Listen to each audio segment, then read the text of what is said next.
Doutor Rômulo Machado e Silva. Agora eu vou passar a palavra para o doutor Rômulo Machado e Silva, mas nesse momento usou a palavra o doutor Jair José da Silva, que é diretor da nova Central Sindical dos Trabalhadores, que aqui representou o Calixto, que é o presidente da Central, que ontem me encontrou no aeroporto, mas disse que havia toda uma mobilização e que você estaria aqui. Agradeço aqui a você e ao Calixto.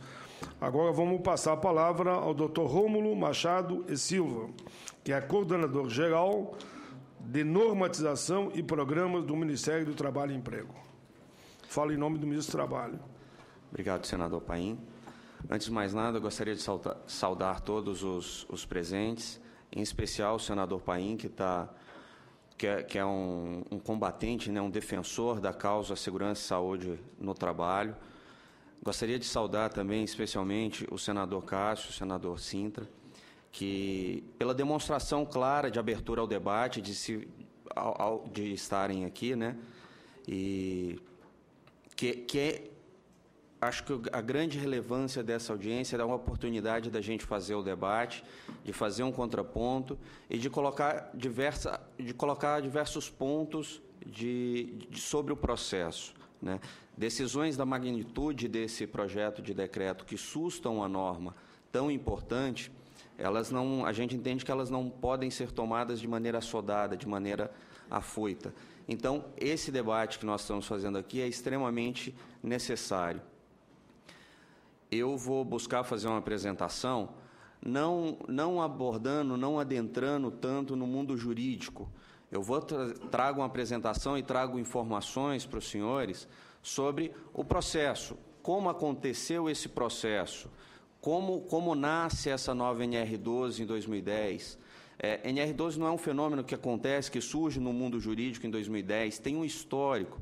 Então, eu vou tentar apresentar para vocês todos esses fatos e fazendo um contraponto de muitas posições que a gente vem vendo como são colocadas pela representação empresarial nos mais diversos meios de divulgação, jornais, revistas, e até mesmo nos pareceres dos projetos que estão tramitando aqui no nosso Congresso.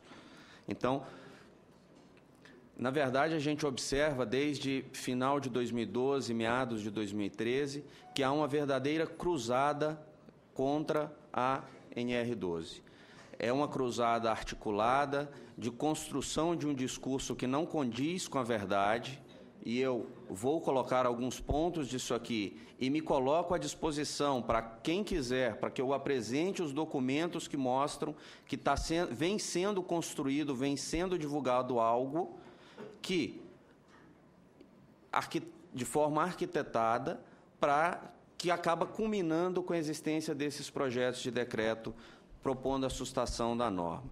Então, é importante a gente fazer esse debate amplo, até para ficar claro como se deu o processo, como é feita essa construção, e para deixar claro que nós, do Ministério do Trabalho e Emprego, estamos abertos à discussão, estamos abertos ao aperfeiçoamento da norma. Nós temos aqui colegas que representam as centrais sindicais nas comissões temáticas, que sempre demonstraram boa vontade em avançar, em analisar os pleitos e avançar permanentemente. Então, claramente a gente observou ao longo desses últimos anos a construção de um discurso que não é a verdade dos fatos. Muitas vezes lemos e ouvimos a informação de que a NR12, o texto vigente da NR12, foi decidido em votação, com a representação dos empregadores perdendo por 2-1. Isso... Obrigado. Então, isso não é verdade. O processo de construção da NR12, mais para frente eu vou detalhar cada etapa de como isso foi construído, foi toda uma construção de consenso. O Zurré, na fala dele, falando sobre a convenção da OIT, que fala sobre o tripartismo, a OIT preconiza consultas tripartites. O Ministério do Trabalho vai muito além de simplesmente fazer consultas tripartites. A gente efetivamente senta à mesa com trabalhadores e empregadores e nós discutimos até o local das vírgulas.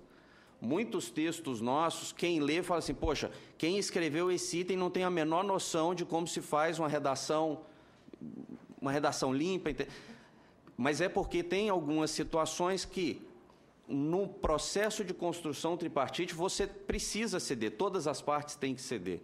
Então, é uma inverdade que a NR12 foi decidida em votação. Não, a NR12 foi construída por consenso, 100% de consenso em relação ao texto e em relação aos prazos estipulados. Prazos esses que variaram de 6 a 66 meses, conforme foi colocado pelo colega que me antecedeu.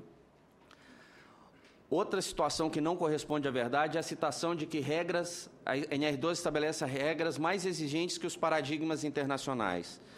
A construção da NR12 baseia-se em normas internacionais e normas ABNT. Foi criado esse discurso, mas esse discurso também não corresponde à verdade. E, por fim, um outro ponto que também é muito falado sobre a questão da NR12 configurar uma extrapolação do poder normativo do Ministério do Trabalho. Como já foi falado anteriormente, a atribuição do Ministério do Trabalho em estabelecer as normas regulamentadoras, ela decorre da consolidação das leis do trabalho. Eu trouxe aqui o artigo 186 da CLT, que ele é claro, ao dizer que o Ministério do Trabalho estabelecerá normas adicionais de proteção e medidas de segurança na operação de máquinas e equipamentos, que é o que a NR12 faz. Me preocupa, e eu acho que causa uma grande preocupação para a sociedade, todas as discussões que envolvem direitos dos trabalhadores. Quando se discute questões relacionadas ao tempo para concessão de seguro-desemprego ou para aposentadoria, apesar de isso me preocupar, e aí eu sendo muito sincero, apesar de isso me preocupar, mas isso não me preocupa tanto quanto a NR12. Por quê? Uma situação é você discutir algo que está vinculado a quando a pessoa vai aposentar, a quanto tempo ele vai receber para ter um benefício pecuniário. NR12 não. A NR12, a discussão é quantas vidas vão ser perdidas e quantos trabalhadores serão amputados. Então, nós fizemos, no âmbito do Ministério do Trabalho, fizemos uma busca nos dados da Previdência Social sobre o número de acidentes de trabalho com máquinas e equipamentos, isso acidentes de 2011 a 2013. E é um cenário assustador. Com a NR12 vigente, mesmo com a NR12 vigente, nesse período de 3 anos, nós tivemos mais de 220 mil acidentes de trabalho com máquinas e equipamentos. Isso representa 17% dos acidentes típicos ocorridos nesse período. Se esse número é assustador, ainda mais assustador são os próximos números. São 41 mil fraturas em 3 anos. Isso representa 270 fraturas por semana. Ou seja, a cada semana, 270 trabalhadores sofrem fratura no trabalho. Saem de suas casas para o trabalho e sofrem fratura. Isso só acidentes com máquinas e equipamentos. Não estou buscando outros setores, outras causas. Ainda mais assustador é quando você faz a busca nos dados das comunicações de acidente de trabalho e descobre que nesse período aconteceram 13.724 amputações. São mais de 12 amputações por dia, em média. É um número que assusta, é um número significativo. Nós estamos produzindo centenas de milhares de amputados a cada ano.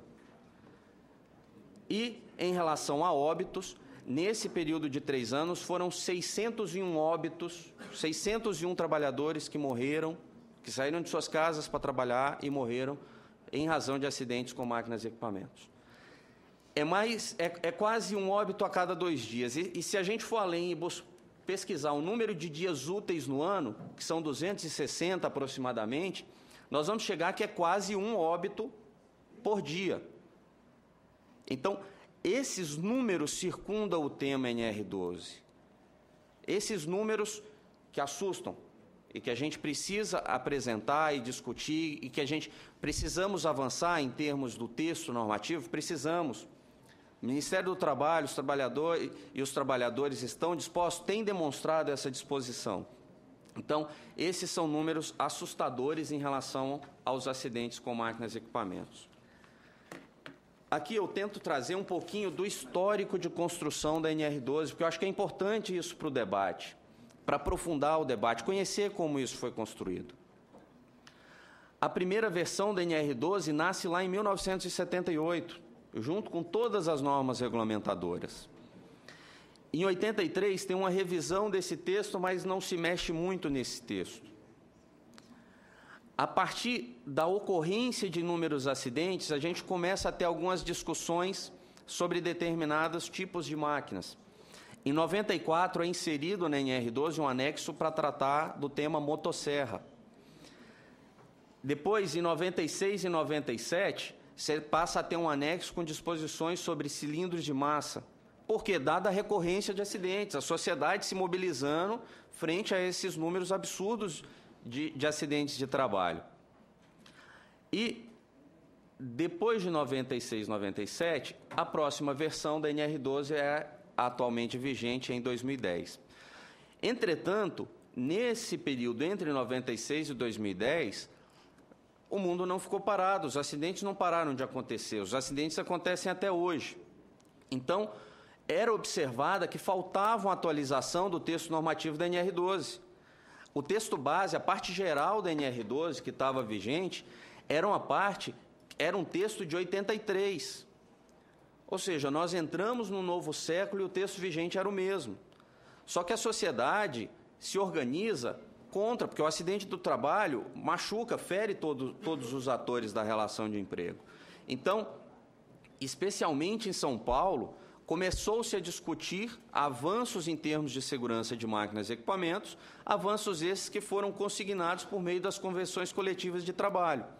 A primeira sobre injetora, lá em 95, e a segunda sobre prensas, em 99. E esse trabalho foi sendo aperfeiçoado ano a ano, subsidiando, inclusive, o trabalho da Auditoria Fiscal do Trabalho. Então, no início dos anos 2000, ao longo da primeira década, o Ministério do Trabalho tem um texto geral sobre a NR12, um texto desatualizado, e o Ministério do Trabalho começa a emitir notas técnicas explicando como deve ser feita a proteção de cada tipo de máquina. Esse era um cenário que vigorava na primeira década desse século e que provocava uma enorme insegurança jurídica. Por quê? Porque uma nota técnica é o entendimento do Ministério sobre determinado tema. Isso não precisava passar por discussão tripartite nenhuma. Então, foi nesse cenário que a Comissão Tripartite Paritária Permanente, ela estabeleceu que a revisão geral da NR12 era um tema prioritário. E aqui eu trago um pouquinho sobre como funciona esse processo de regulamentação. Não é um processo simples. Você construir uma norma regulamentadora de segurança e saúde no trabalho com trabalhadores e empregadores não é um processo simples. Logicamente, os trabalhadores vão buscar a defesa dos seus direitos, os direitos dos seus representados. E, logicamente, que a representação empresarial vai fazer o mesmo, uma vez que, ao estabelecer determinadas obrigações, há um custo na implementação dessas obrigações. Contudo, é por isso que nós, do Ministério do Trabalho, valorizamos tanto esse debate tripartite, porque a nossa norma, a NR12, e todas as outras nossas normas, foram construídas a três mãos. Então, definida como prioridade o tema segurança em máquinas, esse processo de construção, passou-se a formulação de um texto técnico básico para que ele fosse submetido à consulta pública. Isso foi construído lá atrás. Teve uma consulta pública onde toda a sociedade se manifestou. Depois da consulta pública, houve uma discussão tripartite em um grupo de trabalho tripartite formado por governo, trabalhadores e empregadores. Nesse grupo de trabalho tripartite, houve um consenso integral quanto ao texto que foi vigente. E lá nesse grupo estava representado o CNI, CNA, CNC. Feita essa discussão no grupo de trabalho tripartite, ainda assim passou o texto por uma análise final na Comissão Tripartite Paritária Permanente. Ou seja, nós fizemos esse trabalho em 2 níveis. E aqui, nessa análise final, o texto também foi aprovado em sua íntegra, assim como os prazos que foram estipulados. Publicado o texto, passa-se ao acompanhamento da implementação da norma. Esse acompanhamento da implementação da norma é feito por uma comissão temática, que é a Comissão Nacional Tripartite Temática da NR12. A partir desse momento, eu busco trazer para vocês o que está acontecendo em termos do trabalho da Comissão Nacional Tripartite da NR12, que é a instância responsável pelo acompanhamento da implementação e pela proposição de aperfeiçoamento do texto. Esse é um trabalho nas comissões temáticas, é um trabalho contínuo em busca do aperfeiçoamento do texto normativo. Isso não para. É necessário esse acompanhamento e, se preciso for, a gente propor alterações, propor modificações. Um fato relevante em relação a esse processo, desde 2010 até agora, é que é recorrente nas nossas outras normas regulamentadoras que a gente discute. À medida que a norma vai sendo implementada, é comum a representação empresarial chegar para o Ministério e para os trabalhadores e falarem: olha, nós precisamos de prazo em relação a tal item porque nós não conseguimos implementar no tempo que a gente imaginou que seria necessário. E a gente acolhe. Em relação à NR12, tomou-se uma dimensão tão grande e, em momento algum, a representação empresarial foi ao Ministério e falou: olha, eu preciso de mais 1 ano em relação a esse item, eu preciso de mais 2 anos em relação a esse item, nós estamos passando por dificuldades econômicas, que precisamos de prazo para alguma coisa. Em momento algum isso foi solicitado. Então, esse trabalho contínuo na comissão, nós estamos abertos a receber essas demandas, a discutir essas demandas. Fruto do trabalho da Comissão Nacional Tripartite da NR12, agora, em junho de 2015, foi publicada uma portaria alterando a NR12. Resolvemos todos os problemas, todas as dificuldades? Não, a gente não vai conseguir resolver todas essas dificuldades no instalar de dedos, mas nós conseguimos avançar em muitos pontos. Essa portaria já avança na desburocratização de obrigações para micro e pequenas empresas. Obrigações essas que não estão relacionadas com a proteção específica da máquina. Não dá para eu falar que uma microempresa pode usar uma prensa de engate chaveta sem proteção nenhuma, porque isso vai causar uma amputação, não é por aí. Agora, em termos de capacitação, de elaboração de manuais, em termos de inventário, de situações que geram custo, nós já desburocratizamos essas obrigações para micro e pequenas empresas. Corte temporal, que é uma outra pauta que constantemente é apresentada, nós temos falado para a representação empresarial: apresentem os itens específicos que vocês têm dificuldade de implementação, que a gente analisa como fazer esse corte. Agora, a gente precisa que seja indicado: olha, é este item que nós estamos com dificuldade. Especificamente aqui, é um item relativo à tensão na interface de operação da máquina. Foi apresentado essa proposta, nós analisamos e entendemos: não, aqui é possível a gente fazer um corte temporal.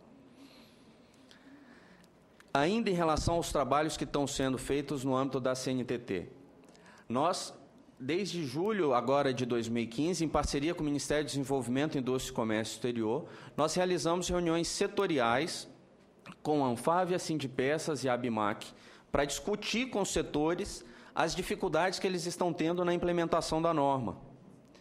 E fizemos uma proposta de revisão para o anexo de prensas, que é um anexo que tem grande impacto nesses setores.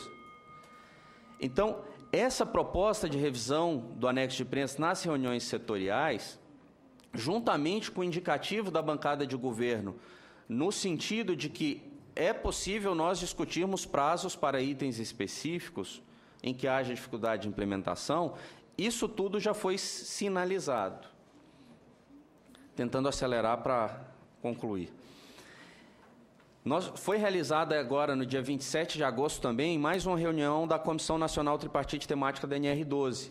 E houve a aprovação nessa comissão temática de mais um conjunto de itens para a gente ir avançando o tempo inteiro. Então, foi aprovado mais um conjunto de itens relacionados à parte geral e a itens relacionados a máquinas agrícolas. Itens que foram demandados pelas representações empresariais. E, finalizando, e como uma forma de demonstrar para os senhores que nós estamos abertos à discussão e para avançar, na última reunião da comissão, nós estabelecemos um cronograma de trabalho para o segundo semestre de 2015, de modo que a gente consiga resolver grande parte dos problemas de implementação da 12. Então, nós temos um cronograma de trabalho com uma reunião de 2 dias agendadas agora para o dia 14 e 15 de outubro, para apreciação da proposta de revisão do anexo de prensas, que está tornando o anexo de mais fácil implementação, tornando o anexo mais claro e com a possibilidade da gente discutir aqui prazos diferenciados para implementação de alguns itens. Ficou encaminhado também que a bancada empresarial apresentará até dia 25 de setembro uma proposta de revisão para os anexos de panificação, açougue, mercearia e para o anexo de calçados. Então, até o dia 25/9, eles vão nos apresentar uma proposta e, muito provavelmente, ao longo do mês de outubro, nós já vamos analisar essa proposta. E aqui a bancada de governo também apresentará uma proposta de revisão para o anexo de equipamentos de guindar. Então, a mensagem que eu trago para os senhores, especialmente para os senadores que aqui estão, é que nós temos uma comissão tripartite trabalhando na busca pelo aperfeiçoamento da norma. Nós entendemos que a solução de todos os problemas, de todas as pautas colocadas pela indústria, não vão ser resolvidas como num passe de mágica, e que nós precisamos avançar continuamente. À medida que a gente avança, que seja em itens da parte geral e nos anexos, a gente vai diminuindo as tensões. Então, a gente consegue ir avançando. E, desde já, como foi sugerido, na qualidade aqui de coordenador do setor de normatização do Ministério, os senhores senadores estão desde já convidados a participar de uma reunião da nossa Comissão Nacional. Tomo a liberdade, a Aida, que a nossa coordenadora vai estar falando no próximo momento, mas desde já eu tomo a liberdade de deixar o convite para os senadores. Nós estamos à disposição, a comissão não é uma caixinha fechada, os senhores estão convidados a participar do debate e que a gente avance construindo consensos, para que a gente evite cada vez mais a gente não veja aqueles números de acidentes. Muito bem, doutor Rômulo Machado de Silva, coordenador-geral de Normatização e Programas de Trabalho e Emprego, que falou em nome do ministro do Trabalho, que deu um resumo muito esclarecedor aqui de como é que funciona, inclusive, a comissão tripartite.